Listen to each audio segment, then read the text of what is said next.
ಒಂದು ಸೆಲ್ಫಿ ತಗೊಳ್ಳೋದಂತ. ಎಷ್ಟಂತ external source of inspiration ಮೇಲೆ ಡಿಪೆಂಡ್ ಆಗ್ತೀರಿ, ಎಷ್ಟಂತ ಎಕ್ಸ್ಟರ್ನಲ್ ಸೋರ್ಸ್ ಮೇಲೆ ಡಿಪೆಂಡ್ ಆಗೋದು ನೀವು, ಎಷ್ಟಂತ ಮಂದಿ ಮೇಲೆ. Are you not self inspired? Are you not self motivated? ನಿಮ್ಮಲ್ಲಿ ಮೋಟಿವೇಶನ್, ನಿಮ್ಮಲ್ಲಿ ಸ್ಪಿರಿಟ್, ಕೆಚ್ಚು ರೊಚ್ಚು ಏನೂ ಇಲ್ಲನೆ. ಅದು ಇಲ್ಲ ಅಂದ್ರೆ ಯು ಆರ್ ನಾಟ್ ಎಲಿಜಿಬಲ್. ಅದು ಐತೆ ಇಲ್ಲ ಮೊದಲು ಚೆಕ್ ಮಾಡ್ಕೋಬೇಕು, ಅದನ್ನ ಜಾಸ್ತಿ ಜಾಗೃತಿ ಮಾಡ್ಕೋಬೇಕು.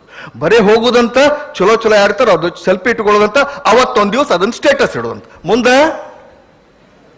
ಎಲ್ಲಿ ಹೊಂಟಿರಿ ನೀವೆಲ್ಲ? You are all going in a very very wrong way. Social media has destroyed you. It has destroyed your career, your life beyond repair. There are some people who become restless if they don't see WhatsApp or Facebook within 1 hour. ಒಂದು ತಾಸು ಅದನ್ನು ನೋಡೋದು ಬಿಟ್ರಂದ್ರೆ restless ಆಗ್ತಾರ, ಹುಚ್ಚಾಗ್ತಾರ.